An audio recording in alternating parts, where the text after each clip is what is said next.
Oh, evil mic. Not doing what it's supposed to be doing. There we go. Game's up.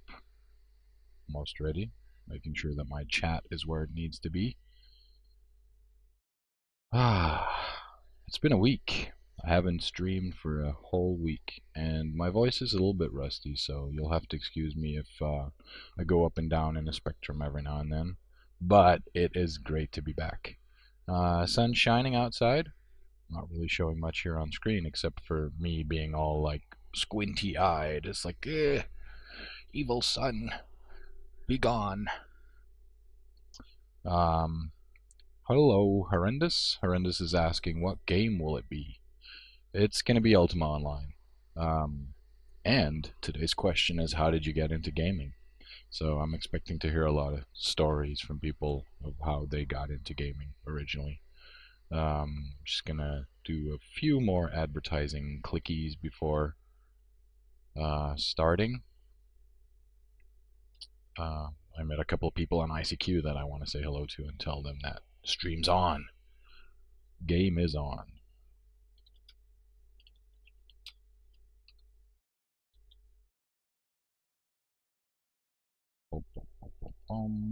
Sorry, needed to do a lot of deleting. There we go. And almost done. I'm a bit of a noob with this ICQ stuff, but we'll get it sorted eventually. There we go.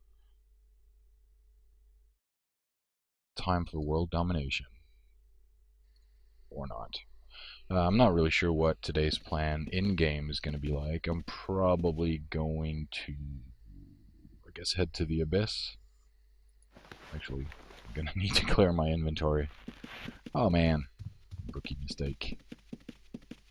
Got to clean up the inventory before actually starting the stream. So you will have the pleasure of watching me emptying my bags from this backpack into this backpack, which is my Soulforge bag, and I have a character that I basically dump stuff on. So it's going to be a little while. In the meantime, hello to anyone who's here. Basically what I do is I look at the imbuing intensity. If you look at the lower right corner of this text box here, I look at the imbuing intensity. If it's around 200 to 300, then I pick the item up, and hopefully that will help get my imbue characters some skill ups. Because as it is right now, I've been picking up a lot of higher intensity items, and my character just was not able to unravel it. And if you can't unravel it, then you're not going to get any skill points from it. And I want skill points, so that's basically been my plan. Oh no, container can't hold any more items. I'm just going to go up here and pick up another bag. I think I have one here. Do I? Oops. No. How about this one? Yay. Nice. It's been a while since I logged on my imbuing character. As in, like, a few hours. Here we go. Wait. No, is it the chest? Oh man. It's the chest. Oh well. I'm just gonna have to dump my bag here then. Or not. How about here? Meh. Here. I'm failing. Okay. That was awful, but oops. I wish to secure this. There we go. And co-owners, because I have a co-owner who sometimes does imbuing as well. So it's nice for him to be able to dump crap in this too. But yeah, essentially I'm just trying to gather stuff so that my imbue character can then turn it all into magical stuff. And then I can gain imbuing skills. And eventually be able to make stuff for you guys if one of you people are playing the game and you need help with imbuing or stuff made. Then I could be all like, I know how to do that stuff. I can help with it. It's gonna be a while though, because as it is now, I'm only at like 60 something imbuing on my imbuer character. This blue bag here is where I place imbuing materials, and these go here actually. I'm not really sure what to do with those Fey wings, so I just dump them in this one, and they give me about 75, I think, points. This one goes there, and that one goes there too. Okay, inventory is clear. I'm ready. Now, if only I could remember what my plan was. Probably to go kill some monsters, and that's gonna happen in the Abyss. Abyss is from the Gargoyle Stygian Abyss expansion thingy. So for some people, this will be new content. I basically have a rune that teleports me to some house in Tokono, I think it's called. I don't know. And then from there's a teleporter pad that leads me to a house in the Abyss. And from there, I grab another teleporter pad, which sends me here. And then I run this way, over the bridge, and then take a right turn. Hopefully, there's going to be fairy dragons. The fairy dragons give a good amount of money considering how easy they are to kill when you have a dragon slayer. It's a 3 or 4 phase area. Basically means that after let's see what's here. I think we have servants. It's all empty. Oh, fairy dragon. Awesome. There's one more. Yay. Ooh, never seen this before. This is, I think, something that a thief can steal. Yes, a thief would need to use some kind of skill and then steal this, and he could place it in a house, or I don't know. So, if we have any thieves watching this, you can steal stuff. So yeah, basically what I do is I cast enemy of 1, which will give me 50% extra damage towards the next type of enemy that I attack, and I'm only going to be killing these guys, so I'm good. And then honor, and he disappeared, so let me try that again. Honor and ammo.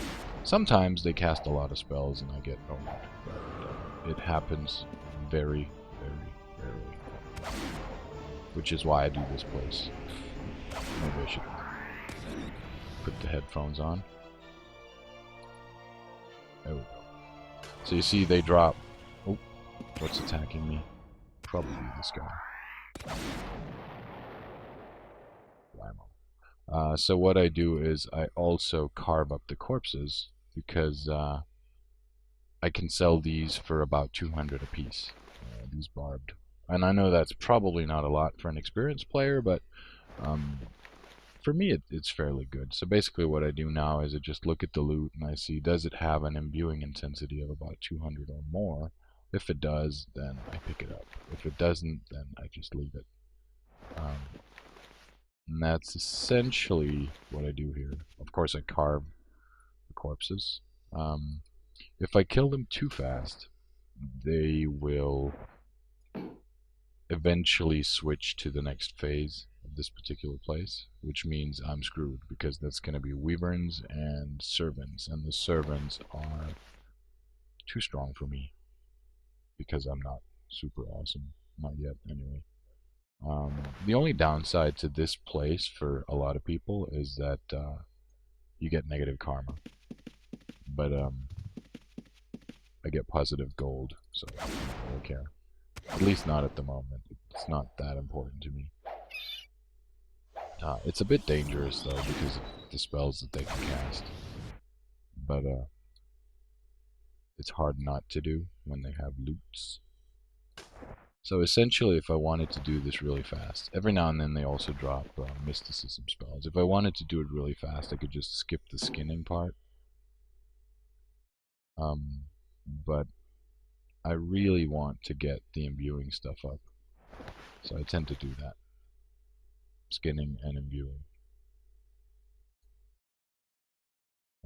remember to cut these because they're kind of heavy, so you have to cut them with a scissor to reduce the weight.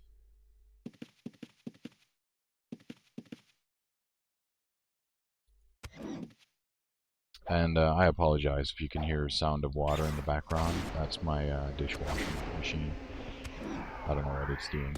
Emptying itself, probably. But yeah, this is, as far as I understand, this is one of the newer areas that were added to the game. Maybe someone else knows, but oops, wrong button. Maybe someone else knows more about that. Um, I just go here. People told me, oh, you should go there. It's an awesome place. You get money relatively fast, and it's not that dangerous. And I went here and I died a couple of times until I figured out which mobs to stay away from. And for now, it's fairly safe. You know, you don't really see that many monsters. You see the dragons, and that's about it. Actually, let me try to progress it to the next phase, and then I can move on. You also get the tattered remains of an ancient scroll, which are needed for quests. So you can Rising Colossus scroll. You can actually do quite a lot of things here by killing these mobs. I'm gonna skip the skinning for a little bit on these and see if I can kill them a bit faster.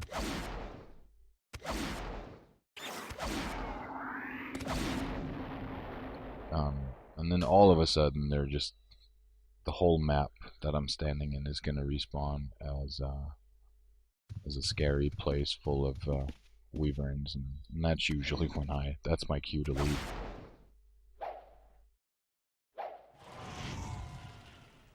So, what are you guys up to?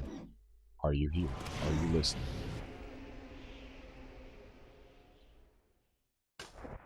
Oh, apparently these are meant to craft some sort of access thing to one of the bosses here, but again, I can barely kill the next stage of this, so I'm not really gonna bother with crafting boss keys. And I don't know if you noticed it, but it has a 6-day duration, so after you loot it, you need to do something with it in 6 days. So I figured, you know, I'm just gonna leave it there because I'm not gonna be crafting anything anyway.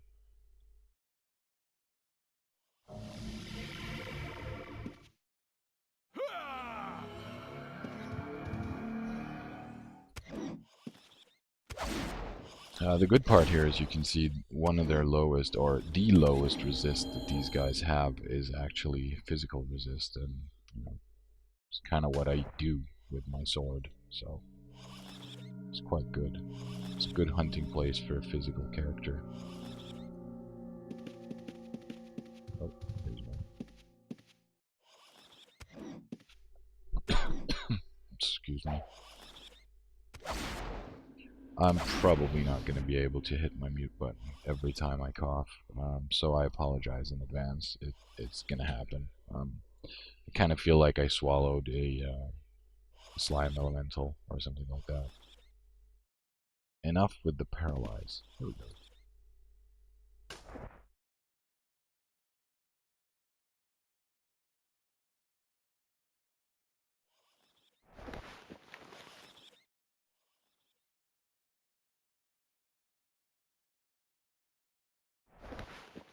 Grab these two as well. They're kind of close to 200, but that's okay. I think as long as I don't kill these mobs too fast, then I don't think they're actually gonna spawn the tougher ones or progress to the next wave. So sometimes I just kind of take it slowly. So at the moment I'm sort of torn between killing them fast and showing you guys the next spawn, but then I'm gonna have to leave the area because I can't actually kill the next spawn, or just being selfish and, oh, come on, evil fairy dragon and your paralyzing spells.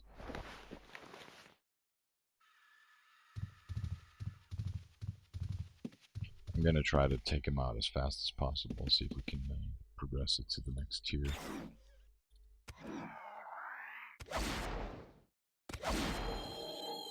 There we go. Next tier. So as you can see now, the wyverns are starting to spawn, and when that happens, the wyverns are going to fight the fairy dragons, and after that happens, the servants are going to pop up. So I'm not really sure exactly how to do this. I think I'm supposed to kill the wyverns, and by killing the wyverns, then the fairy drakes can kill the servants, but I'm actually not 100% sure. I'm gonna try. See, now the blue mobs are starting to show up, and those guys are the ones that will kill me. So, time for me to move out of here. And move on to a different place. Because basically what I would like is for the fairy dragons to kill the servants, but I don't think that's going to happen. They're being outnumbered greatly by the servants. And the servants are going to destroy me. They have super high resists. On a positive note, though, there's a place down here that I also like to do. I was introduced to this place in one of the early streams by a much higher ranked player. But it was pretty cool because it basically is a place that I can solo at. I just need to equip this talisman, which gives me Vermin Slayer. And it's somewhere down this way, I think. Is that it? That's the place. So I basically need to go down here. It's full of rats and wolves and stuff, and the bosses that spawn here are actually bosses that I can... Oh, someone else is here. Oh well. I'm gonna move on to a different location then. Just gonna move that here. Sorry. Obviously I'm gonna have to switch to a different weapon. I was using Dragon Slayer. The downside of this particular weapon that I'm using now is that it does not have Whirlwind, but I don't really need Whirlwind when I'm fighting these guys. They don't have a whole lot of health, and as a paladin, I can use Consecrate Weapon, this one, which will make it so that my attack will target their weakest resist, which is going to be poison, most likely, or energy. So that's quite useful when you're fighting mobs like these, or you're going between different areas of mobs. Having the Consecrate Weapon skill is going to help greatly. The loot on these guys, though, compared to the place that I just came from, is very, very different. These guys don't really have a whole lot. Instead, they have a very, very wide variety, and as far as I understand, these mobs can carry pretty much anything that the game has to offer. Apparently, sometimes when people throw stuff in the trash bin above ground, they will sometimes spawn down here in this area.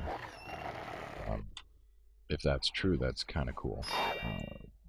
But you see here, I looted a wolf, and it had a reflective eye, which is an imbuing ingredient. So there is a possibility of getting some useful stuff, but obviously you're not going to get rich off of these. At least that's not my impression, because most of them are empty. I guess, you know, I could skin them, but then I'd be carrying heavy loot that's really not that expensive. So in terms of... Wow, the sun is right in my eyes.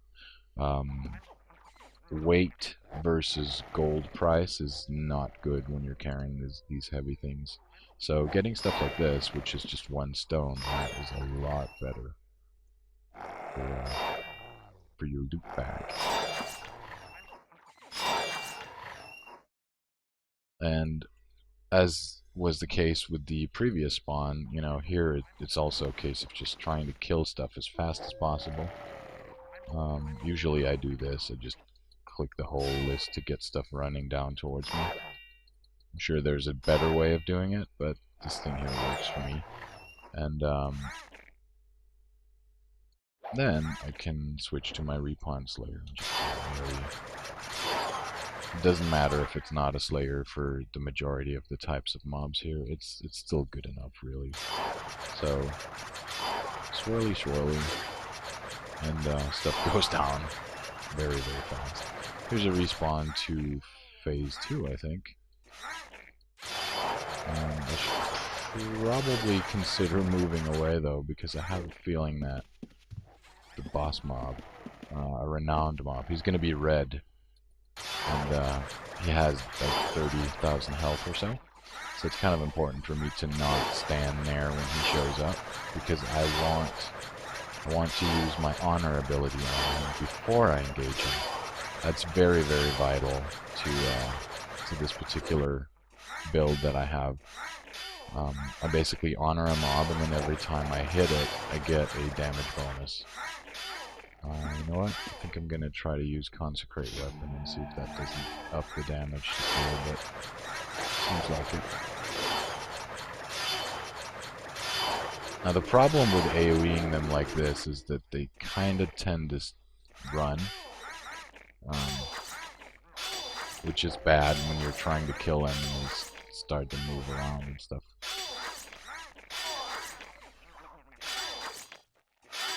Another benefit from hunting down here is that you get reputation, you get loyalty with the Gargoyle Queen.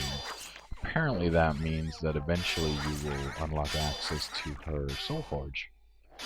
And I've heard that this particular Soul Forge has a higher skill, better success chance or something like that. So that's not a bad idea, it seems, to work up the rep for that. Swing speed is pretty fast, and you know, when there's this many mobs, then mana is not a problem, because whatever I spend I get back. And the same goes for health, and it also helps with swordsmanship skill. Let's go get this guy. Shall not pass.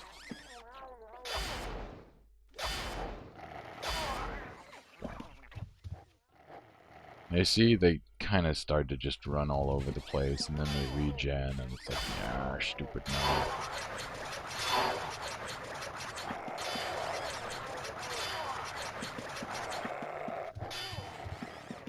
It's probably a good time to check for loot. Otherwise, I'll just end up missing all kinds of interesting things, and that would suck. Never want to pass the chance to get that loot.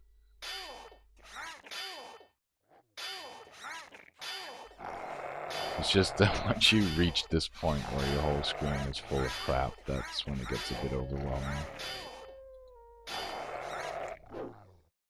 Oh, here's something. Elven Fletching is for lower requirement, so that's kind of useful if you're making, I guess, new character kind of gear, where you want to make something that has lower requirements so that the character can equip it immediately. Okay, I see that I have like glowy stuff right in my face, so I'm just gonna not sit there where the glowy light is. Go away, glowy light. I wonder if maybe this is the one doing it. I think it actually was. Something on my table was reflecting the light. Actually, it is my table. Okay. Oh man! Okay, I'm gonna need like 10 seconds to find something to cover this reflective surface, because we don't want to be multitasking like this. I don't want to have the light reflecting in my face. Let's see if this did not help. It did not help at all. How about this? Better? Much better. Alright. Sorry about that. I guess we are now approaching a time period where the sun is really, really low on the sky, which means that it will actually enter my living room, my streaming area. And that is no good. We do not like that.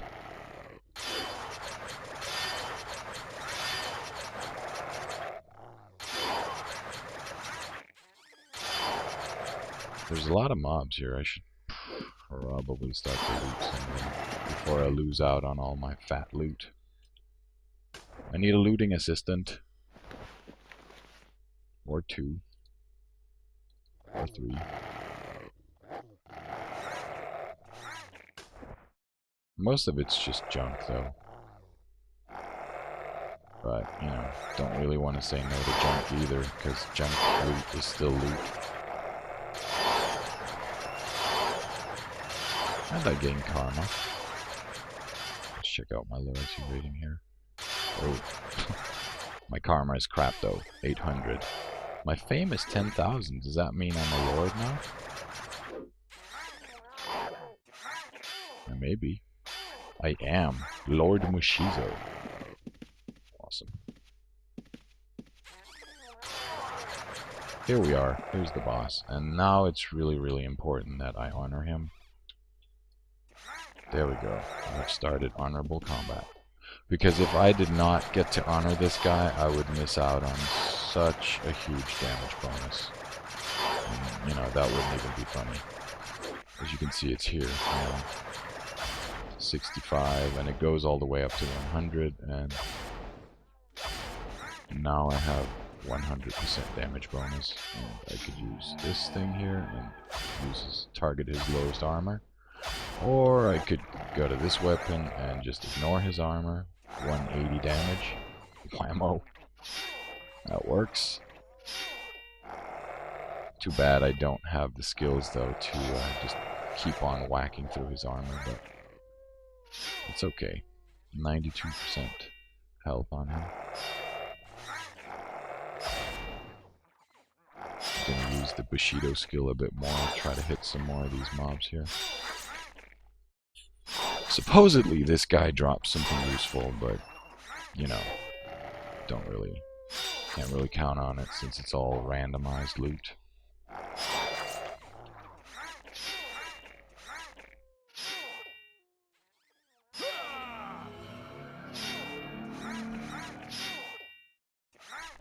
As long as I'm hitting him for about 180 or so, I should be able to just keep chaining it. Almost. You need to hit for about 200 to chain this ability. Cool. That's good to know. So I guess every 2 hits or so I can do it on him.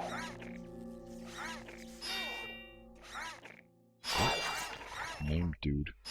Well, not a name, but just one of his helpers, I guess. My helmet needs repair.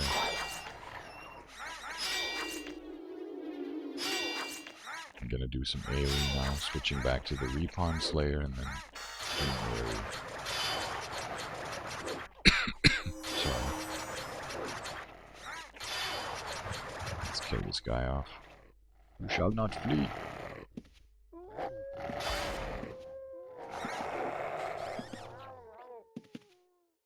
But yeah, these are super easy mobs. At least with the setup that I have now. It has taken me a while to reach this point though, but it's nice to finally be at a point where I can take out stuff with AoE and, you know, not feel like, oh no, I'm gonna get killed here. I'm sure other people probably don't like it if they're casters or something, but for this particular build, it's fine. I mean, it does cost money in terms of repair. I actually managed to go through an entire set of barding for my swamp mount, and I decided that I didn't really want to use it anymore because it wasn't really helping, and after a very short time the armor was gone anyway, so I went back to using my ghostly horse thingy.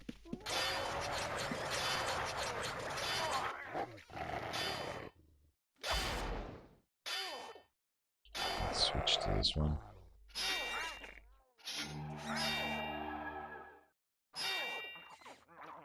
These guys have a fair amount of money though, the yellow colored rats.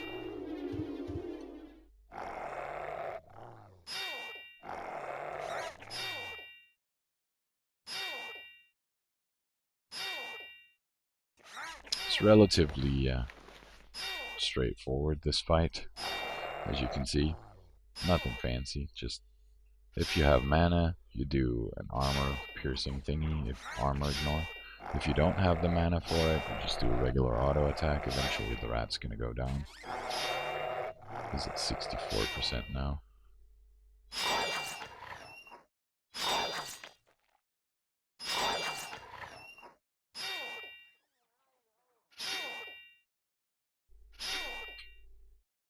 But it would be interesting to see if they could actually drop super duper stuff.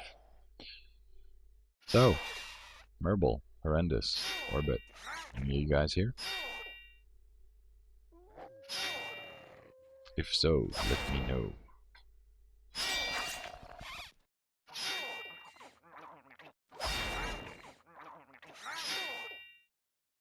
It really should lower his health though, because it's like, it's not that he's difficult to kill, it just takes a while, that's all.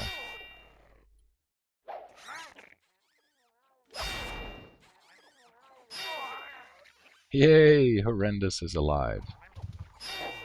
So what are you up to, mate?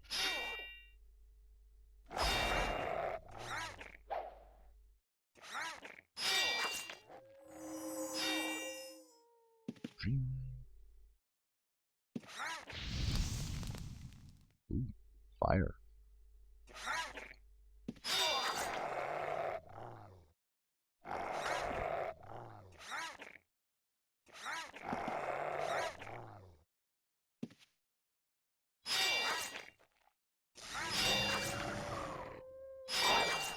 And then like 20 minutes later, I kill this guy. Oh, waiting for vendors to restock. Oh. Yeah, that's one of the things I kind of like about this game, the fact that, you know, when you empty out a vendor completely, then he'll respawn with, or restock with,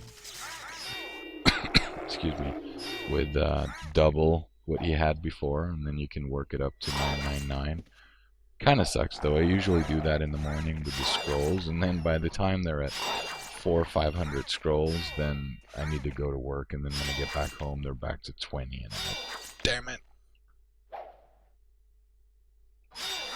But it's an interesting system, the way that you can empty the vendor and then he'll actually come back with more later.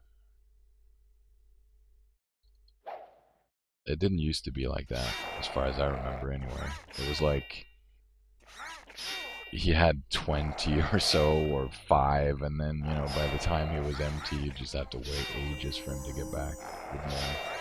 And there were people that just had the timer down to a T, so they would just zoom in, buy everything, and then zoom out, and you'd be standing there with like 4 black pearls, and eventually run around the entire map being all like, oh, there's a sulfurous ash, and pick it up and then get eaten by a reaper or something. Times were hard. Times were hard back then. Or maybe I was just more of a noob. Hard to believe, but I was actually more of a noob back then than I am now.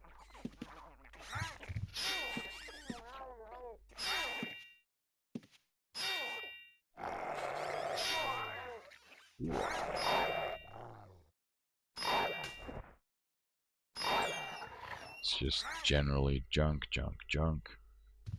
That's the worst part about these guys, is like, you know they have junk, but there's the chance that they have awesome loot, and that's why you loot them. Like, I need to check. I need to make sure that it's not just junk. But it usually is.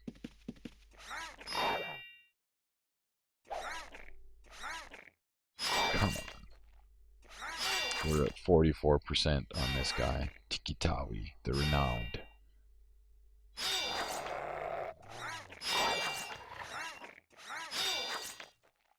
So, are you waiting for vendors because you need to restock your own store, or do you need it for magic practice, or are you baking a cake?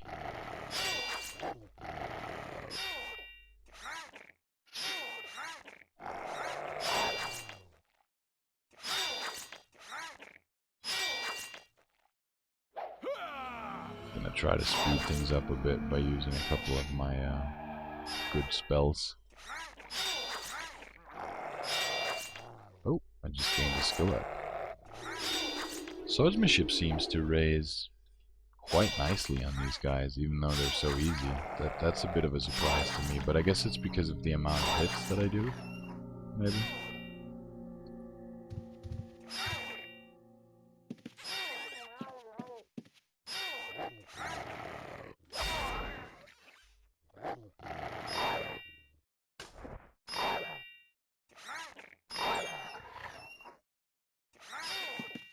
Let's try to drag him up here. It's going to be a bit easier to see what's actually attacking me.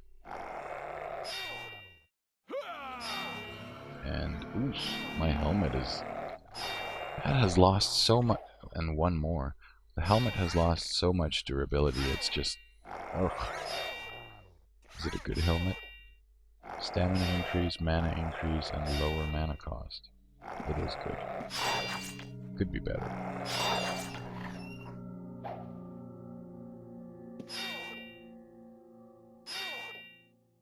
Probably... I don't know, probably better to lower the max mana and then get, I don't know, mana regen or,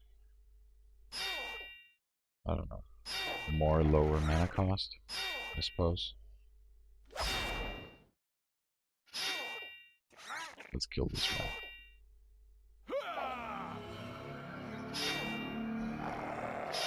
So awesome. 200, or almost 200.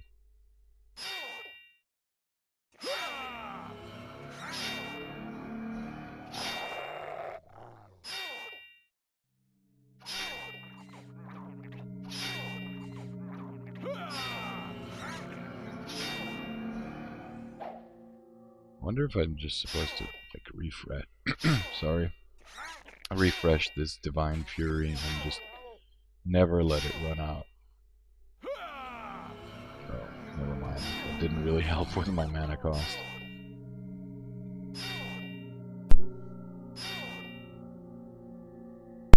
Sorry, just had to mute there, because that was not something I wanted to share with you guys.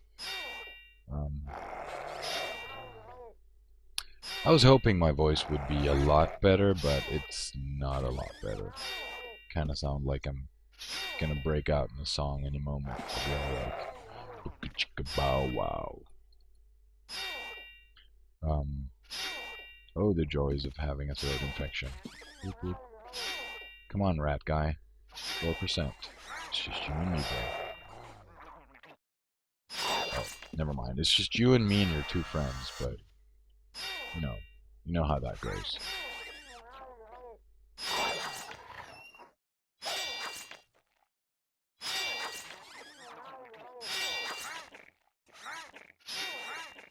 Let's get him over here. Come on, rat guy.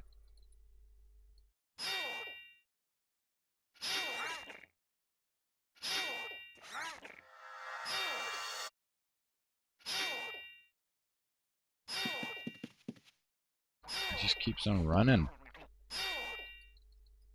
Oh, shout not to run. Yes, you can do fire. I'm not impressed, though. Oh. Horrendous says, about the question of the day. It was long ago, as I think of it, I cannot really remember. I played with consoles as a child, and as my parent got a PC, I began gaming with it. First games were like Lemmings, Eye of the Beholder, moved on over to various other games. First LAN session with friends was with games like Age of Empires, Half-Life, Star Trek, and such. So that was in the 90s. That's nice. Awesome. So you played with consoles. Did you have a Nintendo? An NES? Or maybe a Game Boy? Or Sega Master System? I know that was very popular here in Europe. Let's check out what's on the corpse.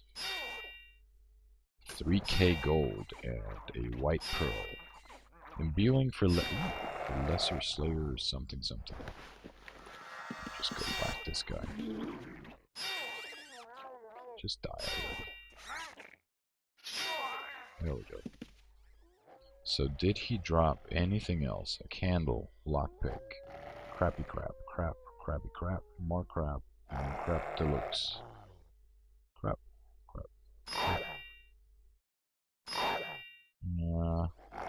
Generally, it was all...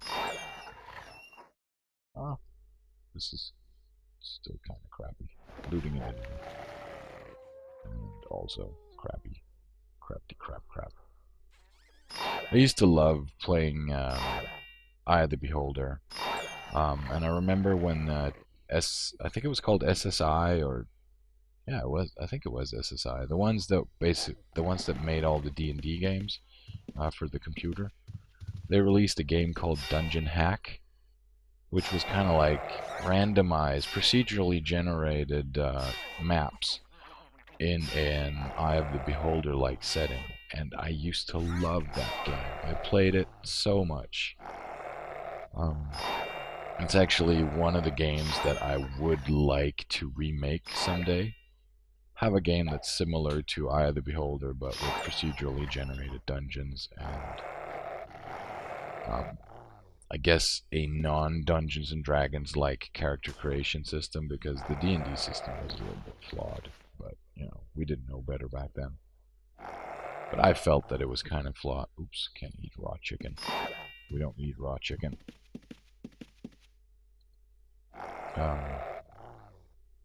I don't know, I kind of felt that it was flawed back then too, to some extent, but I didn't really know what could make it better. Today, when I look at the old-time D&D, it was just the thing where you have a mage class that's just infinitely better than a tank class. It's just, it's not a good idea, but, you know, it's like Revenge of the Nerds, you know. People didn't like being picked on, so they designed the fighter classes to be the jocks, and then the mage classes to be the Bill Gates. And, you know, from a fantasy perspective, that works. From a gameplay perspective, that does not work. It's like, you can't tell your players, oh, you know, for like the first 5 levels, you'll need a warrior, and the warrior's going to be super awesome, but you're going to be a shitty mage. And then, like, end game, if you survive that long, you're going to be a god, and your warrior friend is going to be on his 4th character because it was just, the warrior was that much crappier. Horrendous says, my father had a Commodore 64 probably. Later got a Game Boy, a Nintendo, a Super Nintendo. Today, Horrendous has a Wii but rarely plays on it. And yeah, long ago. He's nearly 31 years old, he says. I'm 36, so I know the feeling. You feel old, but you're only as old as you feel, really, so don't feel old. Just be yourself. Growing up is mandatory. Growing old is optional.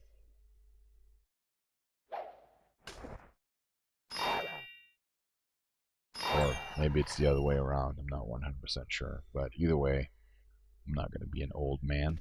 I'm just going to be, I don't know, less than a boy. Elderly.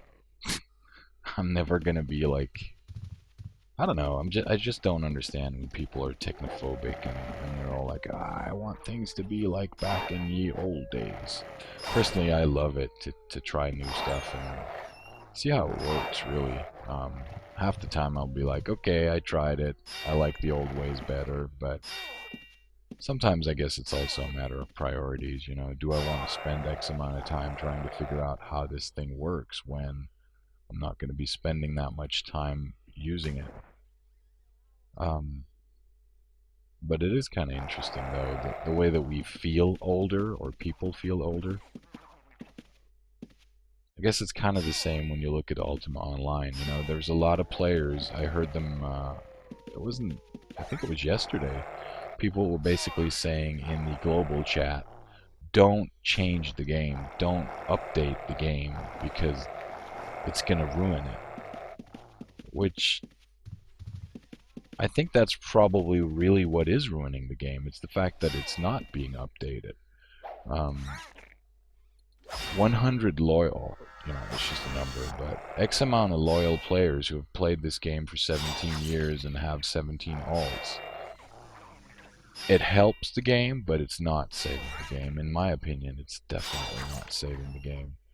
Um, I think what the game really needs is to be updated to the point where it can sustain new players. As a new player, without the help of an old player, you're not going to be doing anything that's remotely fun for a year or longer, probably.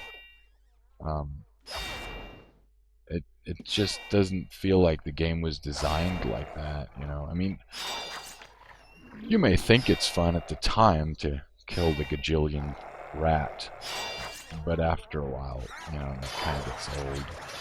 I'd like to try some of the scripted bosses or the events and see what the game has to offer, but for me, there's still a long way to reach that point because I'm just not strong enough to do it with this character. Any of the characters, really. And I think that's a shame. I'm hoping that a lot is going to change with the game once we get the next patch.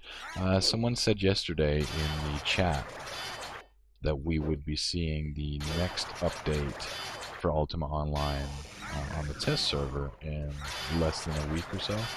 And that is supposedly going to be the final patch for the next major update. And I'm assuming that that means that it will soon be available for us to play on the real servers.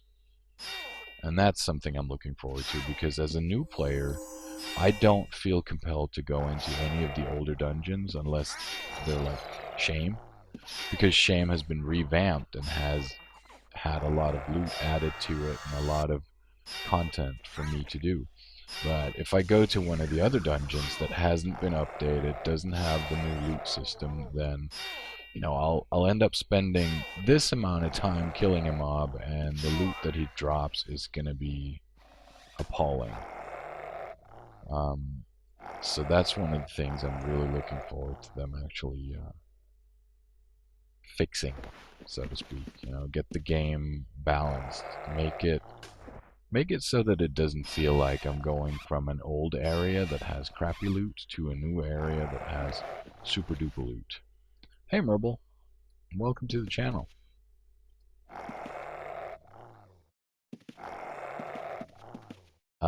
And I apologize for sitting like this, but the sun is shining. And no, I should not be outside in the sun. The sun should respect my streaming schedule and stay away while streaming. We are looking into getting a curtain, my girlfriend and I, but for the time being, no curtains. I'm gonna teleport back to the house and grab some repair deeds because my gear is broken. Did anyone buy from me? Oh, someone did buy from me. Awesome. They bought spellbooks. Cool. That's good. I make ultra cheap spellbooks in the hopes that people will buy them. Sometimes they do. Sometimes they don't. This is my repair deed bag, which I got from Lord Dar. I'm gonna just grab a bunch of these. Let's see, 1, 2, 3, 4, 5, 5. Okay, that's good. Let's head back to Britain. Find the blacksmith, and I can get my stuff repaired.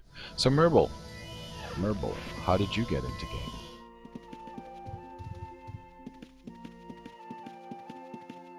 Oh, you know what? I'm gonna advertise for my stream. Can I do that here? Ooh, that looks weird. Let's delete that.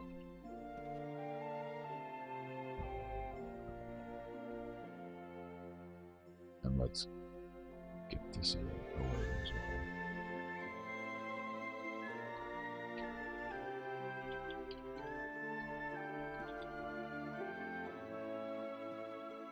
And this as well, because I don't need to tell people I'm playing on Europe server when I'm here.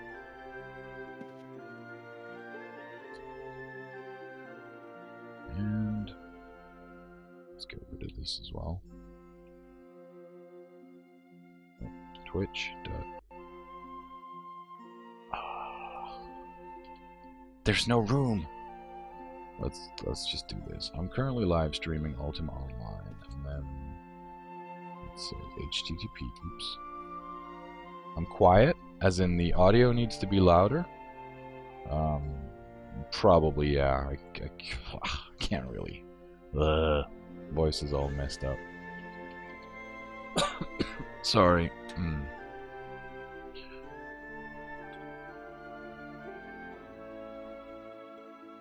Hang on a sec. Oh, never mind. My mute is not turned on. I thought for a second that my mute was turned on.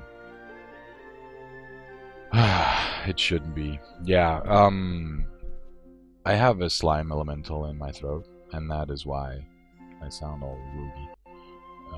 Let's see. I'm currently live streaming at www.twitch.tv/tastygraph. Feel free to pop in and say hello and share your advice. Share your Ultima Online advice. There we go. Rebel says, my parents had a Commodore 64 and I got a lame copy. A lame copy of a Nintendo early on? How can you say that? The Nintendo was awesome. So, I probably just need to adjust my mic a little bit. That's all. Or maybe I was mumbling. I'll unmumble myself.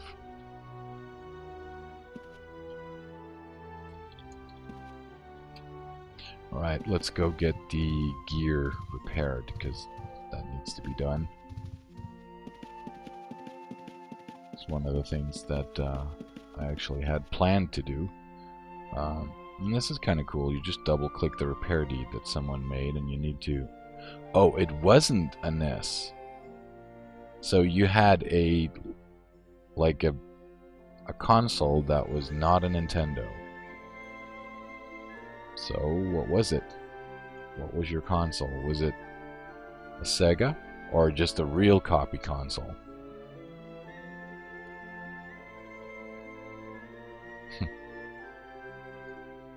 It was not Nintendo, it was some cheap thing. Oh, bummer. Yeah, that's one of the things I never really... Ooh, that's a lot of crappy harpist chord rolls that I don't really need.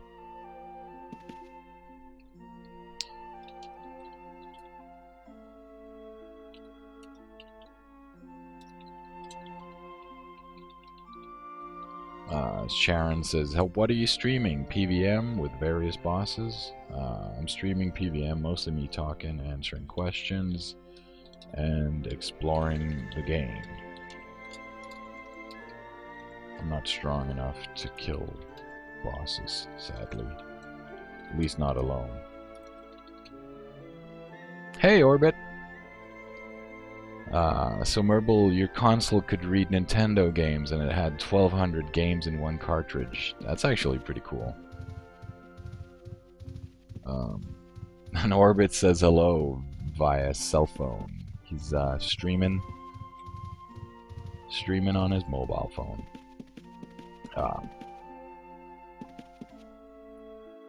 Oh, nice. So Merble played Mega Man 2 and Kirby's Adventure. I used to love Kirby. I loved the way that the character could absorb enemies, and that way he could gain new powers. Excuse me, I'm just gonna mute for a second because my throat is killing me and I need something to drink.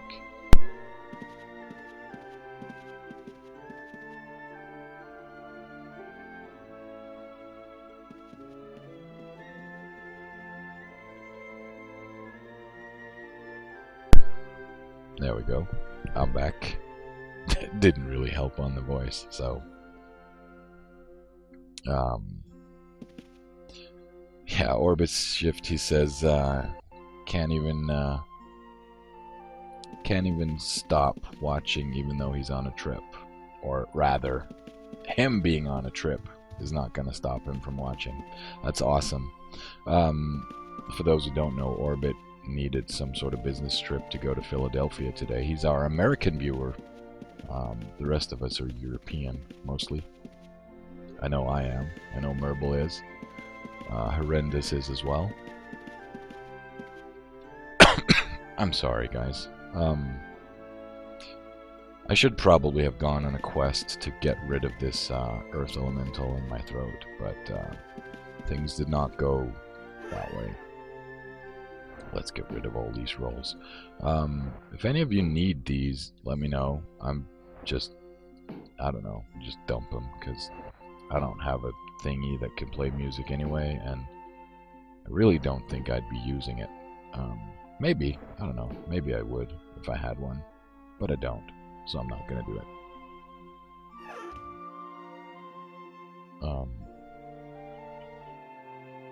Let me just switch to normal chat so I don't accidentally yell bank to global chat. Get some money in here. Merble says, I don't know if I got the Game Boy earlier or afterwards. If you got the Super Nintendo after the Game Boy. So yeah, you're definitely, Merble is definitely a console boy, and he had a lot of Nintendo products. Similar to me. I didn't have a Super Nintendo. I actually played on my Commodore 64, and then I followed up with the Nintendo, which I played for a great amount of time. Got a little bit bored with the Nintendo, started playing the Commodore 64 again, and then I got into Amiga 500 gaming, which was... that was basically where I played a lot. And then one which... I played mostly fighting games on that. I remember playing Tekken with my brother, and that was like... Tekken was basically one of these games we could play for hours and hours and hours and hours, my brother and I. At one point, we would actually start developing competitions to see who could do the longest series of combos. Like literally, you know, who could do like 100 hits in a row without letting the enemy drop to the ground. So Merble got the PlayStation 1 and then a PC, and then for years he only played PC. Later, Merble got a Wii and a PlayStation 3. Oh, you have a lot of consoles. I have an Xbox. Never really got into Wii or PlayStation 2 or 3, or I don't know, do we have a 4 yet? Didn't get that, if we do. Yeah. But one of the games I remember playing a lot on my PlayStation 1, and the game that actually got me into the Final Fantasy series for real, was Final Fantasy VII. I guess I was just too young to play Final Fantasy on the Nintendo, because those games were just meh. At least I thought they were. Looking back at them now and having Final Fantasy III on my mobile phone, I realize just how awesome those games were. Yeah. I actually bought the Xbox when the Kinect came out. You know, the you can control shit with your hands and stuff in your body. And that's when I got the Xbox. And I got it because I wanted to develop games for it, but only later realized that Microsoft was screwing me over because they allowed you to pay to become a developer, but they forgot to tell you that you couldn't actually develop games and sell them in my country, in Denmark. So that kind of put a damper on things. I was like, are you kidding me? My excellent Snake game will never be released in the entire world? Oh. And that kind of, you know, after that I sort of stopped trying to develop games for the Xbox, and I just played on it. Final Fantasy VII was definitely my favorite Final Fantasy. I guess because of the iconic characters, you know, you have Sephiroth, the elf-looking dude with long white hair and a terrifying-looking, I don't know what it's called, Nodachi or something, like a humongously long sword. Just overall looked awesome. Just dump all this stuff in my bag of tricks, my imbuing bag. All of these things go here, and then eventually my imbuer will be able to use it to craft something. I'm actually reaching a point where I'm kind of having a hard time remembering what goes where. Amethyst definitely goes in here. Orbit says, I heard some swords banging around while I was getting ready to leave. What dungeon were you at? I was in Abyss. I was in Abyss. And I started out killing the little fairy dragons, and then I got scared. No, the fairy dragons despawned, and wyverns popped up, and servants, and the servants killed me, so I got the heck out of there. Let's see. This chest down here, I think, is the one I need, isn't it? Hang on a sec. Oops, wrong chest. I hate when I don't remember which chest needs what. Oh, it's the bottom chest. There we are. It's because I need to place these in here in the bottom chest, but I always forget which one's which. So yeah, I was in the Abyss, and I'm actually going to... I'm going to head back there. And I'm going to have a look and see if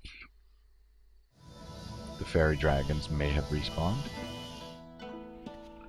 Basically what I do is I have a bind point here. I don't remember what the name of this place is. I don't know. Asian town. It has samurais and all kinds of crap. And then there's a house here that has a teleporter. And I just grab this teleporter to the Abyss, step on it, ping, end up in this house, go one down, grab the next teleporter, and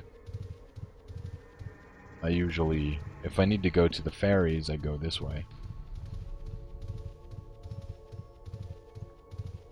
And stuff is kind of dangerous here. Sometimes I don't know, I kind of regret being a melee character because I get owned by a lot of these mobs. They have high resists. I can get around... Oh, a fairy dragon. I can get around their resists with the Consecrate Weapon attack, which will let me attack their lowest resist, or by using the Armor Ignore. I see a lot of blue names, which means that servants are still here. Yeah, they're still here. So I'm going to leave this area because the servants are too strong. They have crazy high resists. I end up hitting them for 10. And, you know, 10 is just not enough to keep me alive. When they hit me for 40 or 20, then I need to hit them for at least 100 to get some health back. So when that place is not in the proper respawn phase, I sometimes go here, which is Rat Land. There's a bunch of rats here fighting each other. They're fighting me or chasing me. Eventually they will respawn some named dude. I'm just gonna run around a bit and get some aggro here. And switch to this weapon, and let's do some AoE. As long as I'm AoEing, I should be fine. If I forget the AoE, then I die. Pretty much. Pling pling. Because of the amount of damage that I do. I could also run away a little bit and then pop Consecrate Weapon. That should up my damage just a little bit more. Merble says, most loved games of my early console years are Secret of Mana. That's a great game.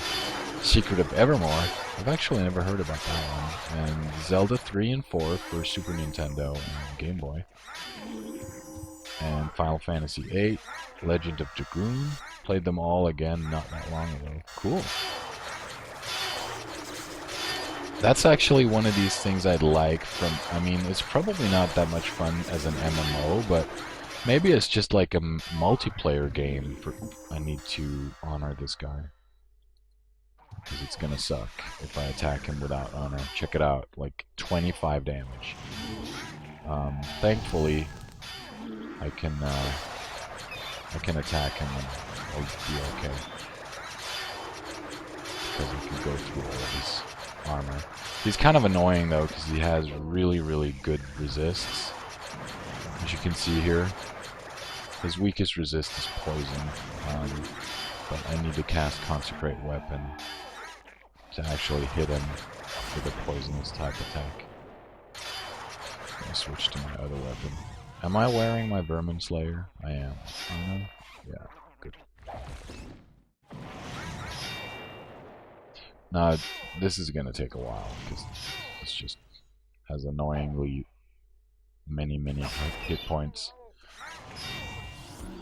But yeah, as I was saying, a game that I think could be interesting to play, at least for people that aren't in a hurry, would be a turn-based strategy game for like an RPG.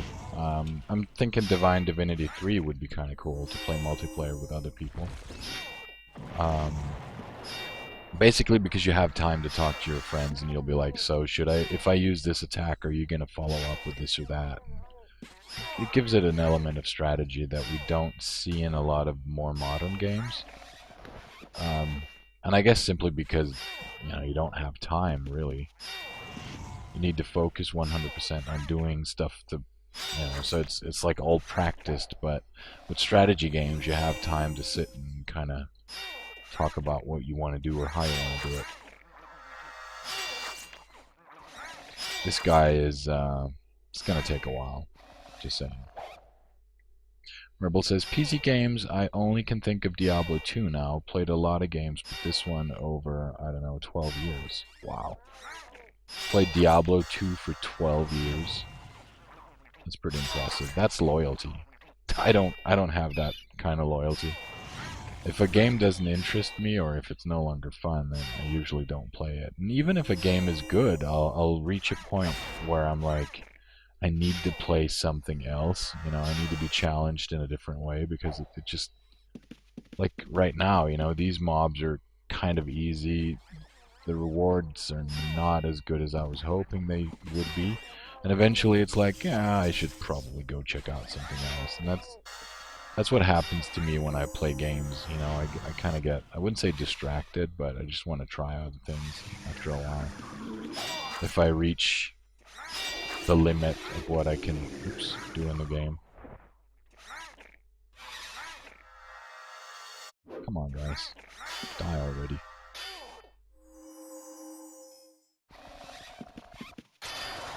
They seem to do a lot of healing, and I kind of just want to kill off a lot of these really low health mobs. There we go.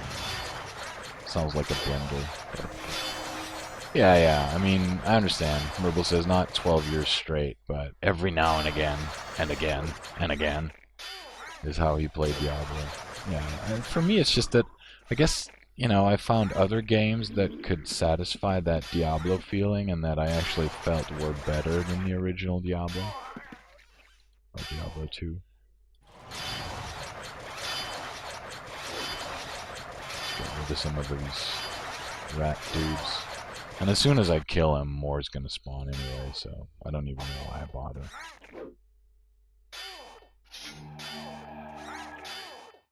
Let's loot some of these mobs. Get some cash. And stuff. They're actually packing a reasonable amount of gold, though, these mobs. All things considered.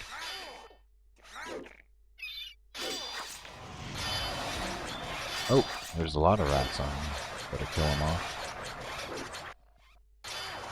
There we go.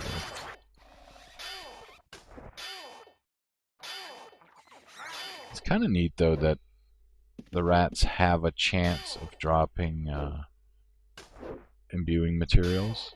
And these as well. These kind of, I think they sell alright. I don't know why people want them, but they seem to be selling okay, so I tend to try to pick them up.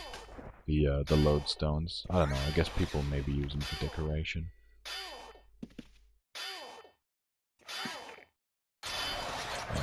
can't really tell when the rats are closing in on me, so the little ones. So I kind of have to just take them out with AoE.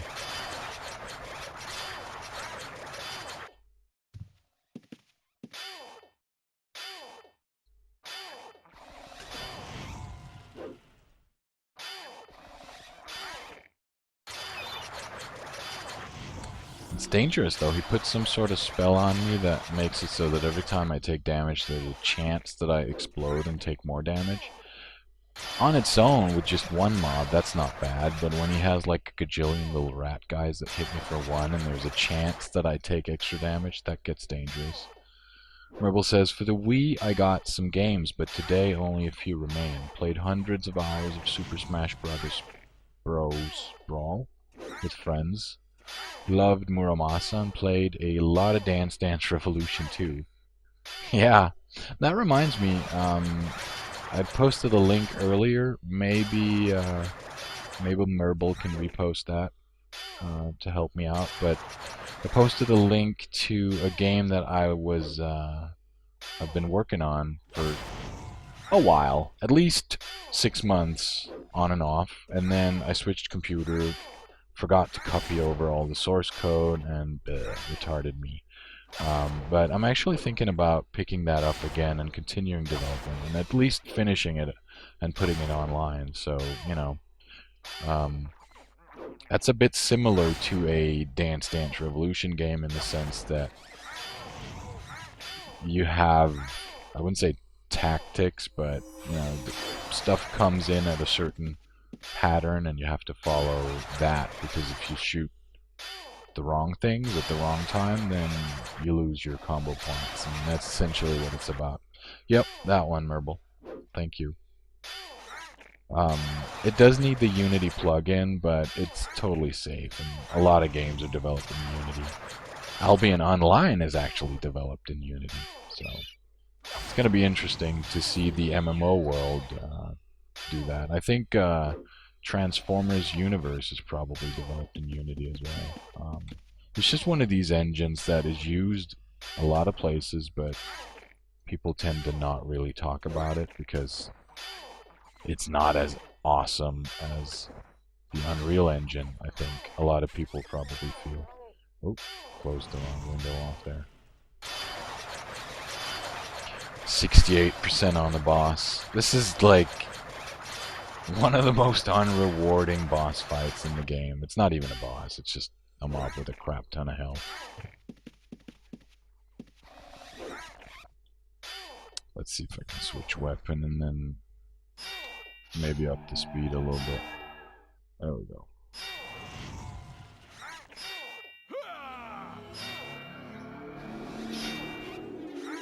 And he poisoned me, of course. Oh, Orbit says, so I've GM'd about everything I need with spell weaving. Anyone ever skilled up in that and know the difficulty? Can't really answer that question, sadly. I usually just go to Ultima Online forums and check out the guides, and I follow those there. Oh man, it's not even at half health, and I've been fighting it for what, 10 minutes now? Evil monsters.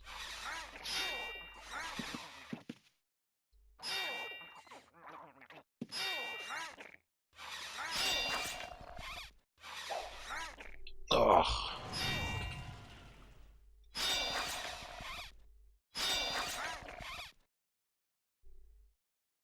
I wonder what they were planning when they designed an encounter like this. You know, they'd be like, you know what? Let's make a rat with 1 million gajillion health. He doesn't have that much, but, you know, let's make a rat with a crap ton of health and then constantly spawn ads that do all these annoying things to the warrior. My gear is just gonna break eventually, and I'll be all like sitting in a corner crying. Merble says, my last PlayStation 3 game I got standard action games. They were okay. Sold them again. Just keeping my Japanese role-playing games, Bayonetta and Dante's Inferno and Uncharted. I have the Dante's Inferno DVD. That was actually a pretty awesome anime. I like the art style.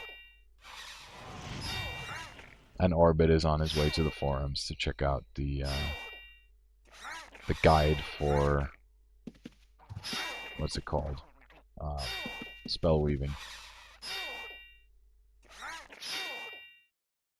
So Orbit, how did you get into gaming? Because that's also one of the things that I find interesting, you know, because there is a cultural difference between Europe and America. And even though we're all gamers, people kind of got into it in different ways.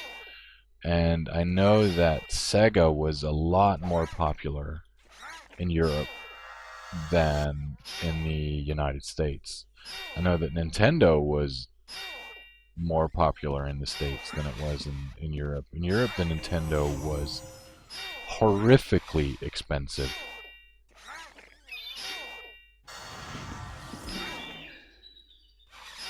Well, the Dante's, Merble says, I think it's the same story and art style is likely. Well, the art style was anime in the DVD.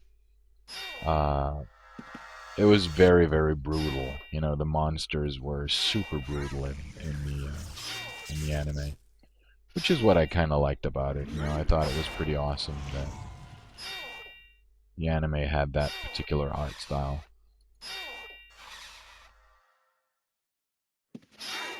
Oh man, all these ads. You shall not pass.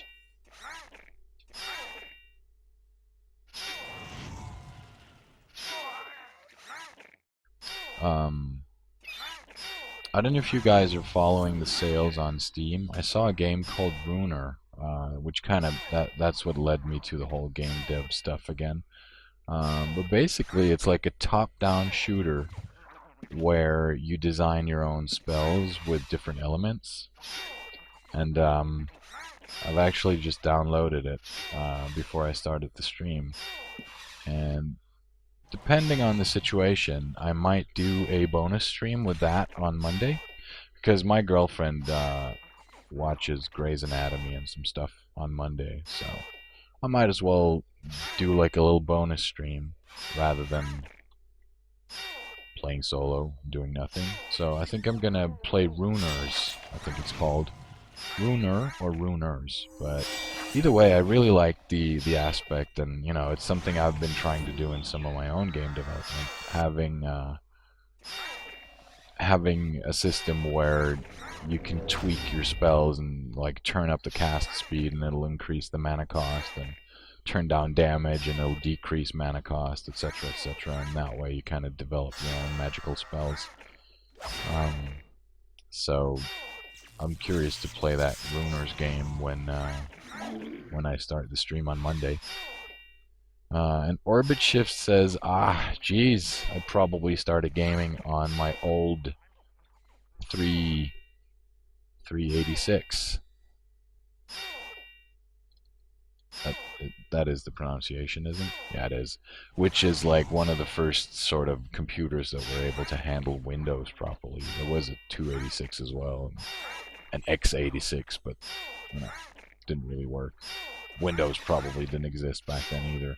It was all DOS, DOS, DOS. But 386, that's when we started doing Windows games, and DirectX, I think, was developed. He played PC games like King's Quest from Sierra Software and stuff like that. Did you play Quest for Glory?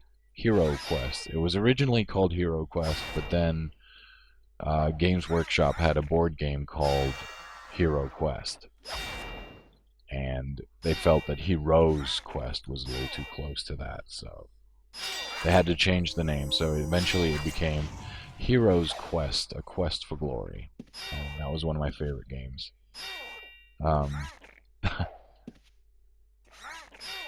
And Orbit's first console was a Nintendo. Cool. That was my first console too. First computer was the 64. And Orbit also says that he can probably quote Grey's Anatomy verse for verse thanks to his girlfriend. Yeah. I've only known Jenny, my girlfriend, for about a year and a few months, so I have not yet been Gray's anatomized. Oh. Orbit Shift knows. Okay, so did you play the Quest for Glory game from Sierra? And then you also played the Hero Quest game from Games Workshop. I have that board game as well, and I actually found one in like a fair. It was not opened, and I was able to buy it for about, let's see, $20, roughly $20. Which was super cheap because in my country usually that game is like 6 times as much. Probably about now it's like 10 times the price. But I actually didn't know it was that expensive, so I donated it to my job, to my work. And the kids loved it. You know, they played Hero Quest for years before they eventually broke it. You know, we no longer have Hero Quest where I work now. We have a torn board. Actually, we have 3 torn boards because a lot of parents were like, "Hey, my child had that game too," and they donated it to my workplace. It would probably have been better just to sell it and earn a lot of money. Today, most kids are playing on the iPad anyway. Which is also kind of funny when you look at the development of gaming, you know, because kids today will get into gaming on iPads, iPhones, Game Boys, consoles, and at least for consoles, the games will be, they'll be, I guess I wouldn't say advanced, but they have to follow a certain recipe because otherwise it's too risky to make the game. So you'll see a lot of clones in consoles, and you'll also see a lot of clones in mobile, but that's for an entirely different reason. You know, it's because people want to just feed off the success of other people. But I kind of wonder what will it be like for kids growing up now with these games. You know, they'll see games that are just copies of copies, and you know, kind of like you hear MMO players going, World of Warcraft is the original MMO. They didn't know better, and that's kind of scary when you think about it. You know, you'll have a bunch of people who grow up to become game developers or grow up to become whatever, and if they didn't do research, they wouldn't know what games started out like, and they eventually just make clones of clones. And Orbit says that it goes for about $100, $100+ now on eBay. Yeah, I can imagine. Come on, rat. It's just you and me. Here we go. The rat is dead. Please drop awesome loot. 3K. That's about usual. White pearl, same as last time. An amethyst. Thank you. Crappy ring. Not so crappy ring. Crappy bracelet. Crappy. Crappy. It's all crap. Crap. Oh, an axe. Crappy axe. And a glass sword. Crap. Crap. And crap. Oh well. At least he died. And I got 50 loyalty to the queen. But yeah, I mean, the thing I was talking about with development and kids today and the game genre in general is it's like MMOs are going back to their roots now. A lot of them are. You know, they're looking at older games and kind of copying them, and then you have a lot of MMOs that sort of try to go the middle way, you know, where they look at a genre that's already in existence and then kind of feeding off of that or doing like a clone. So we'll be seeing a lot of like war game MMOs and racing MMOs and Grand Theft Auto-ish MMOs. Um, I'm really scared that we're not going to be seeing new genres anymore.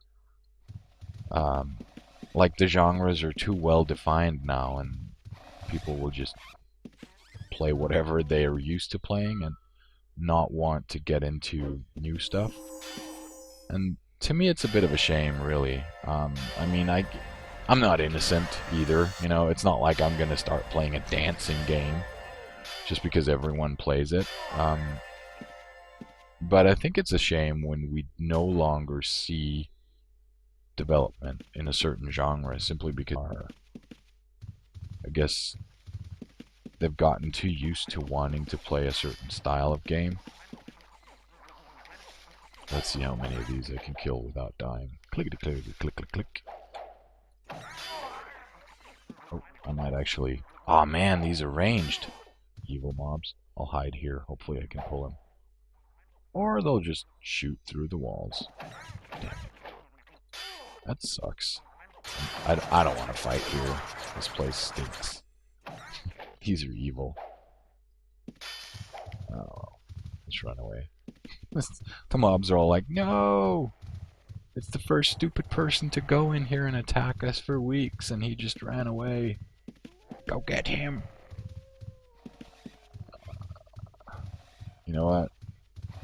I think... Oh. Actually, I think if I go this way, I'm probably going to regret it, because there's going to be a gargoyle or something, and I don't have my gargoyle slayer with me. Oh, never mind. That worked out okay. Hey, Sancho! Welcome to the channel. I haven't seen you in ages. How are you, mate? That was like a weird mutant version of mate and man. How are you, man? Do I have a demon slayer? No, I do not. Which means I'm gonna regret this. Those little buggers are gonna root me and kill me. Oh man, it's like spells and then my health is all screwed up. Yeah, I regret that already. Let's get rid of the curse and get the heck out of Dodge.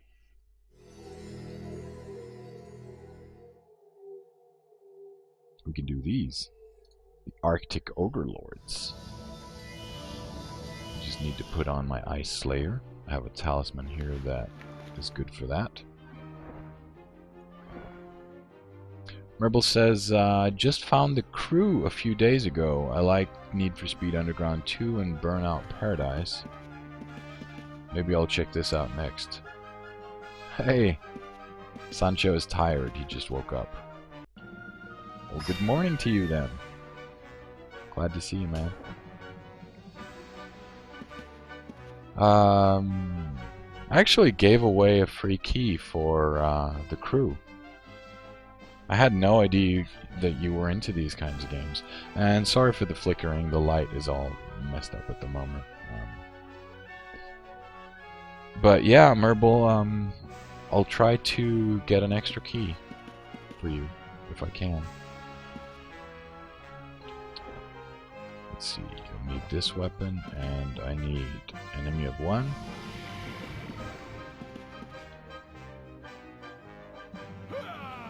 This guy hits ridiculously hard. And I actually also need to cast Consecrate Weapon. Did you see how weak my attack was? Once I use Consecrate stuff, then I'm actually bypassing his resists and attacking him. Oh crap. His fire resist is the weakest one.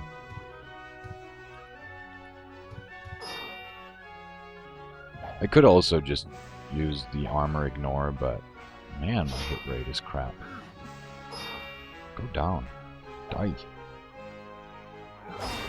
That was a lot of missy misses. It's not supposed to happen.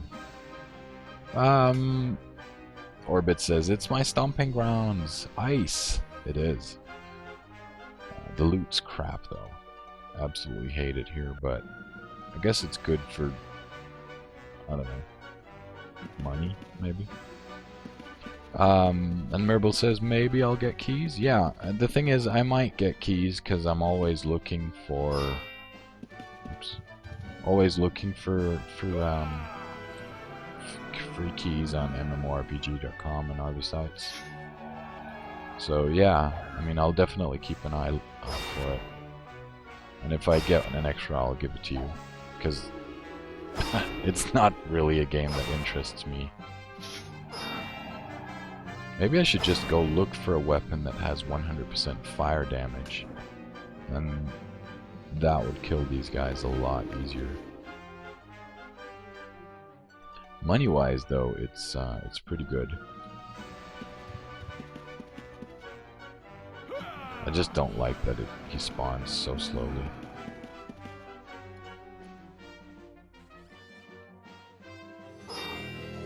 Oops, wrong key. Oh man, don't kill me. I'm too young to die. I need to get my keys moved around a little bit. I'm constantly hitting the wrong buttons. There we go. Oops. Yeah.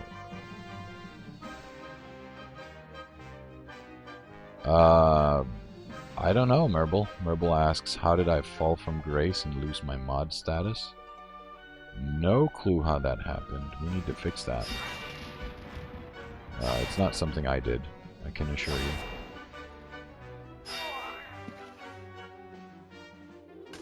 Just find someplace safe. Oop, I think I might have gotten aggro. I did. Let me just kill off this guy. And then I should be safe.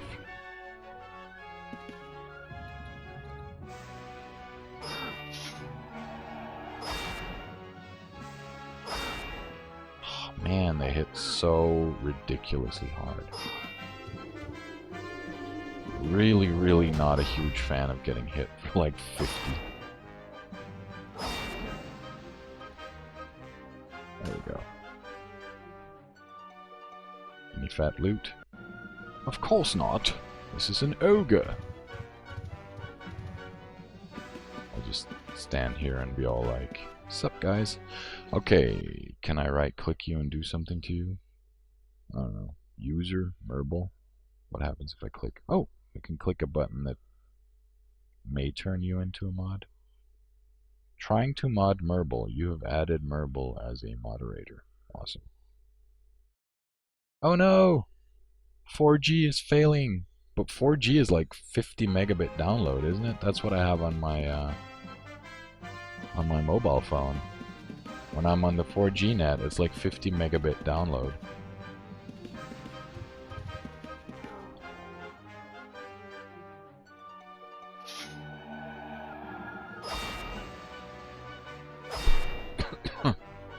I don't know why you don't have a sword, but you are supposed to be a moderator.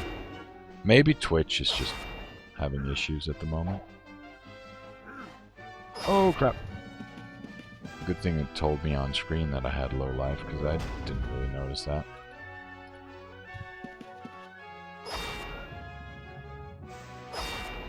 Come on already. There we go. Oh, I hate when that happens. Orbit says that it's bouncing between 4G and 3G. That sucks. Especially when you're trying to maintain a stream or something similar. Let's head back to the house and get some money deposited.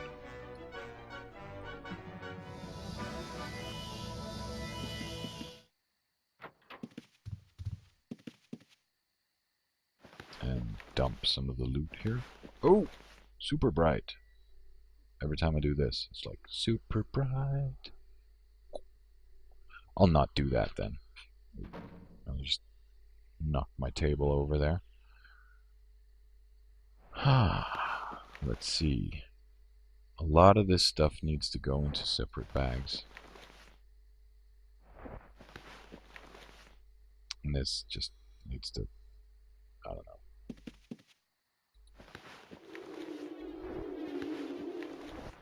Oh, this needs to go in the trash bin so I can get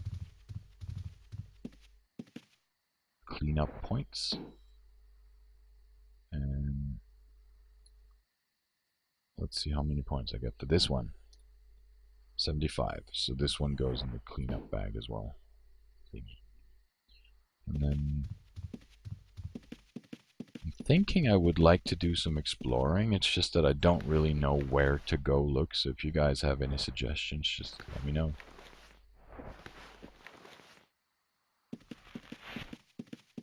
Yeah, I love the Pinko's UI. Normally Ultima Online wouldn't look like this. You can use two different clients, and I used the 3D client or the enhanced client, and then I downloaded some bonus add-on-y kind of stuff for it. Yeah. Orbit Shift says the Pinko UI actually makes him play with the enhanced client, which is a good thing. Horrendous says try Covetous Void Pool or the area after it.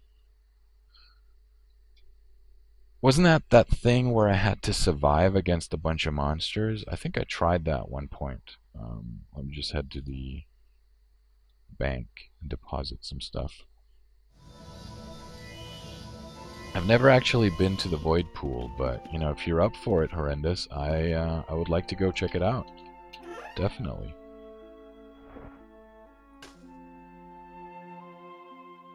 Let's see.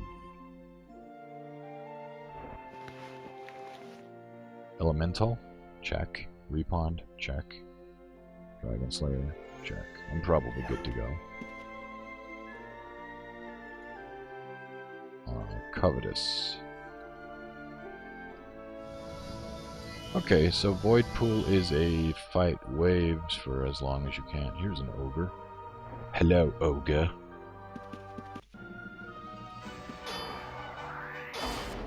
Squish. Not quite like the ogre overlord from before. Oops.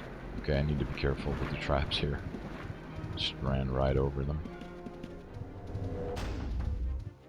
I'm skipping these harpies because they're not really difficult to kill.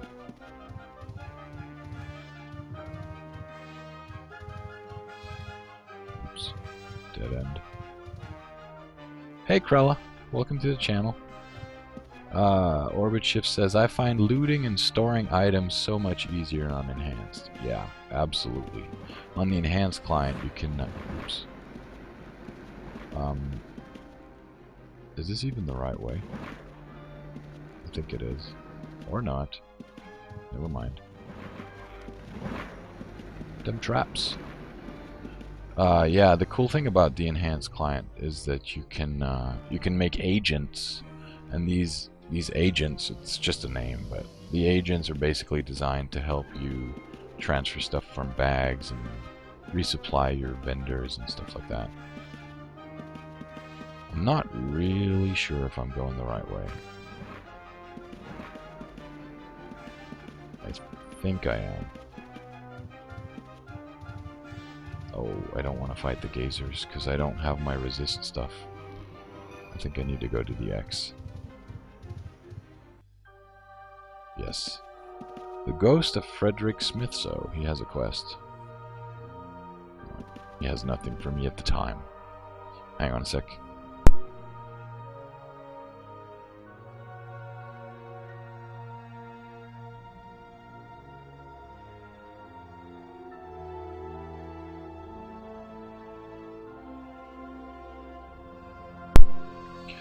I'm sorry about that. As some of you know or may not know, I recently had a bunch of issues with my throat, which is why I had to skip the stream for a whole week, which kind of really sucked. But I'm still kind of hit by it. My throat is affected. I have coughing fits every now and then. And I need to drink every now and then. So I apologize for muting the mic and being rude and doing nasty stuff in front of the camera. I think the place that Horrendous was talking about is here. Is that the place? There's a pair of pants. Dum dum dum. Oh, battle for the void pool is beginning now. The battle begins. I know I'm gonna regret this because it's like a survival kind of thing, and I'm just not geared for this. Where are the monsters? In here? What's this? Is that the... This is probably the void pool. Horrendous? Are you trying to kill me? Is that what you're doing? Apparently you're supposed to kill monsters here, and I think they are elementals. Oh, a war alligator. Okay. I hope they don't hit too hard. Okay, they don't hit too hard. There's a dragon too, or a dragon type mob. Corrupted weakling. Oh, so it's like I need to just kind of stand here and defend myself against these, and they don't have any loot, right? At least I don't think they have loot. Oh wait, what's that? A Covetous worm. Ooh, I'm getting scared. Okay, I'm really getting scared. They cast spells. And I stepped on fire. Mommy! Yeah, okay, there's no loot, says Horrendous. I need to get in there and do some AoE on these boogers. Oh, I do not like this spellcaster. He needs to stop with the casting. Okay, and an undead too. Oh, come on. That's bad. I don't like that they are so buried. Hey, did he just dismount me? He did. Oh, well. Famous last words. They're coming from two sides? Oh man. But what happens if I die in here? Do I need to go back in and get my corpse? Crap, they're coming from two sides. I already don't like this. But at least I'm getting help. Horrendous is all like, don't worry. You can do it. Uh-oh. So, what? They're attacking the... Oh, they are. It just said the void pool walls have been damaged.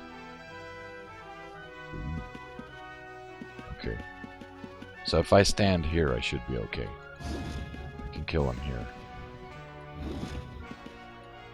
It's actually interesting because it's kind of like a defensive type game, you know, like, I wouldn't say castle defense, but you need to sort of defend stuff. It would probably be easier if you had a caster, but I don't, so it's that simple. Will you be able to join me, Horrendous, or anyone else if they want to? So, the points that I get from doing this, how does that work?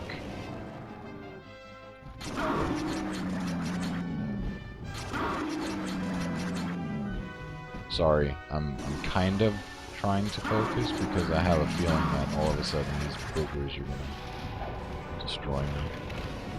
Oh man, they're casting spells. Many spells.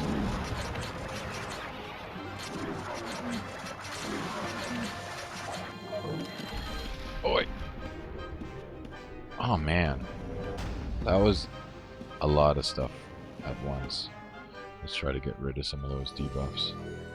I wonder if it was the skeleton that did it. Probably was.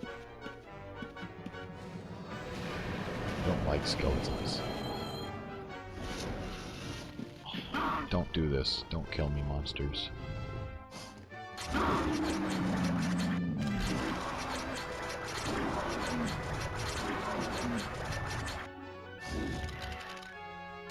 I'm just curious if I need to, like, back out before it's too late. Oh, here's Horrendous. Awesome. Let's just get grouped up real quick. Quick Horrendous. Okay, I'll do it here. Can I? There we go. Add party member. And let's get up on the mount. Wave number 5 of Korra's forces are entering the dungeon.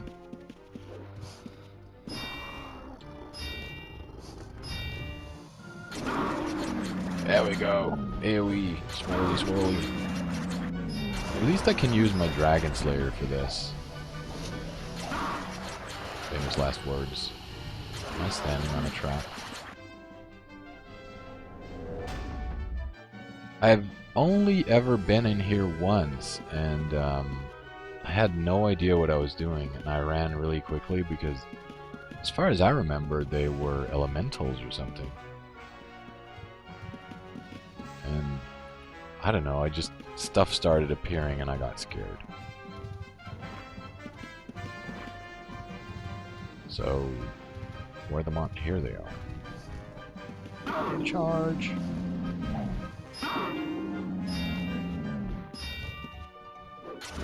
So we gain points from doing this, I'm assuming, and those points we can then...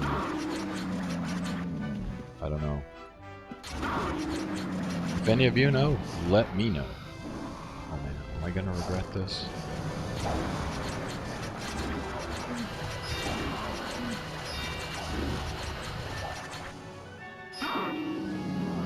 Really don't want...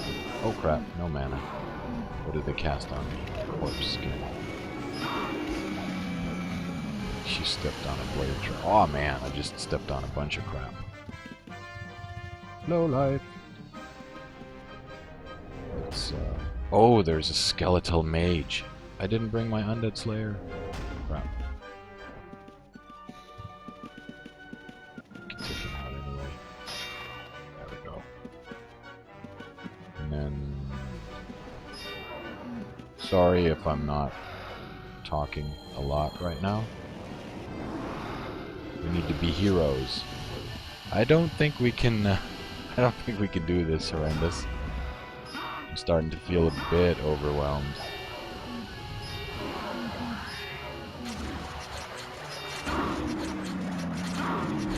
Oh no. As soon as they get bunched up, I can use the AoE, and that's when things start to get fun. I'm hitting for 200, which is kind of neat. I just need to make sure that they don't cast all those evil spells at me. I'm loving the graphics here. It's like 2014 and everything is just clipping and... yeah. This game needs a major graphical overhaul. An engine optimization something something. Lord Horrendous looks extremely ill.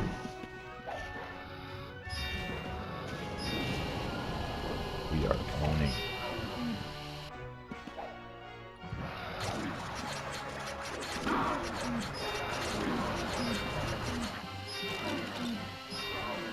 Cool. Wave number 8.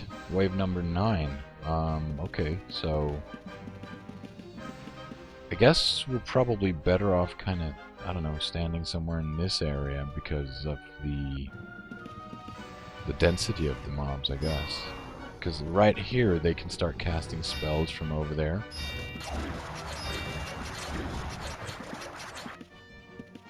I don't know. You can make all kinds of plans, and pathing screws it up anyway. Oop, tactics just went up.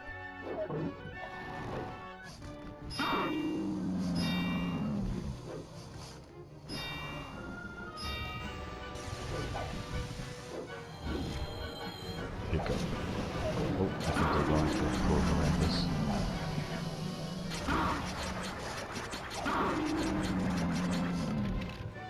Oh, there's a bone mage in between.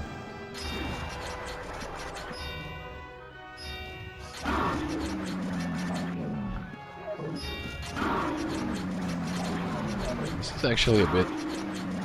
I don't know. I'm looking at the mobs and I'm constantly trying to gauge whether or not I should run away or stay. So far it seems alright. It's just this game has what I refer to as elevator hit points.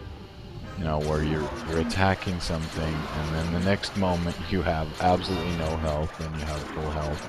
It just keeps going up and down.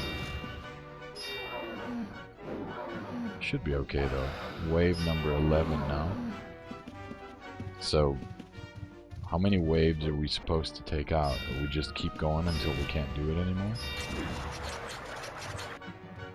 Oh, maybe that's what that ghost dude was all about. So like, let's check out my loyalty rating here. Alright, wrong screen. There's actually the void pool I wanted to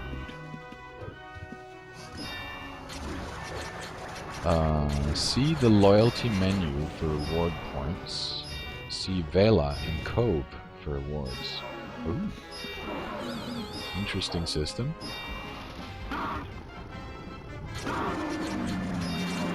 Let's see, what does it say at the bottom of the screen? This dungeon behaves differently from typical dungeons. Monsters do not drop loot. Players score points for killing monsters. After the battle is over, points earned may be spent to earn rewards. The battle against the forces of Cora the Sorceress, is a never-ending one.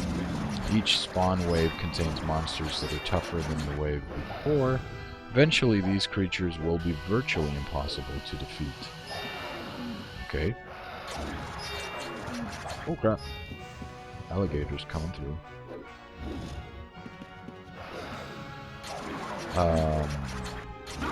How many waves of enemy forces can you push back before the enemy force is overwhelming? Right, okay.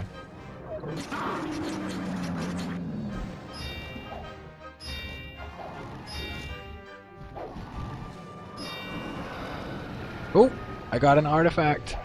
Woohoo!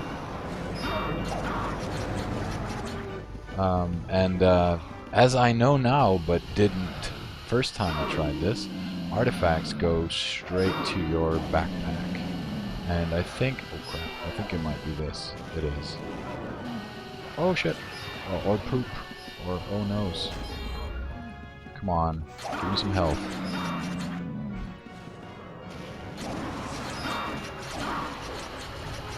So, what do you say, Horrendous? Are we getting close to being overwhelmed, or are we still doing okay? Because I felt close to being overwhelmed. Of course, I was kind of busy looking at all kinds of other things too, but, you know. I'm doing okay.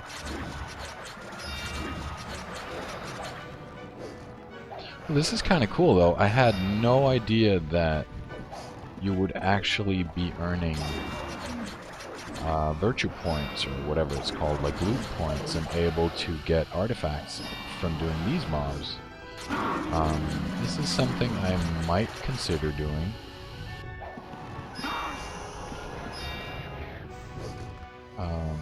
Or maybe I just got lucky. What is this? Oh, it's part of that sacrifice, sorry, part of the virtue set that I already have 2 pieces of. But I don't know, I guess it's an artifact, so I suppose it's useful in the sense that you can give it, sacrifice it or something. There's this crate thing where you need X amount of artifacts and you get some bonus. I don't recall exactly how that works, but I did see something to that extent. Like someone was saying you need to go to this or that dungeon and farm, and then you'll get X amount of artifacts and you can trade those in for good loot. So that might be one way of using this artifact drop that I just got. But, you know, on a positive note, at least I have 3 pieces now out of a full artifact set. I might display it in my house, get them there. That would be kind of neat though. This is cool though. I mean, I had, obviously it's very repetitive, but I had no idea that the game had this sort of defensive type of mode. Oh.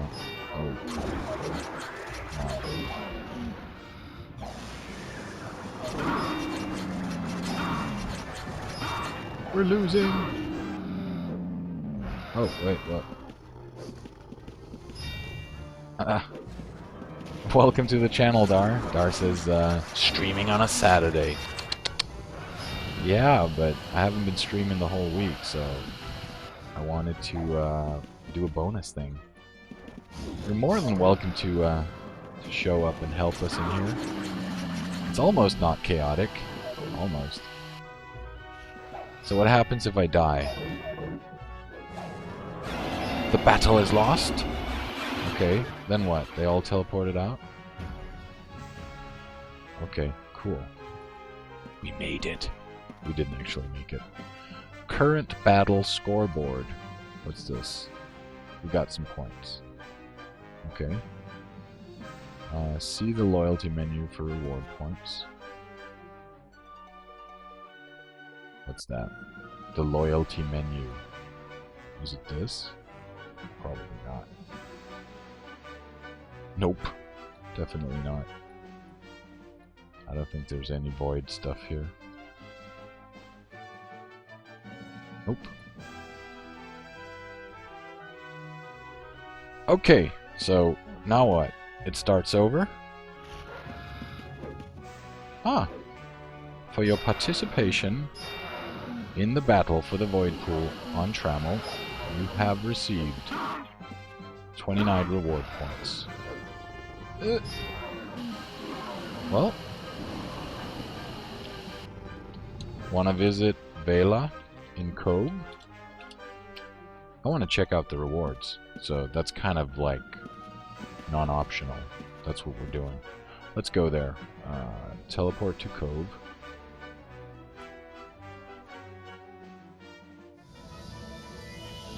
Bling. Okay, let's see if we can find someone called Vela. Maybe if I look here. Cove Docks. Oh! Oh, okay. Dar says he can't join. He's not at home. Oh, here's Vela. Vela the Sorceress. Covetous Void Pool Reward Vendor. Let's check it out. Okay, so I have 29 points, and this is essentially... It's similar to... Orbit asks if I think he could handle this on his mage. Well,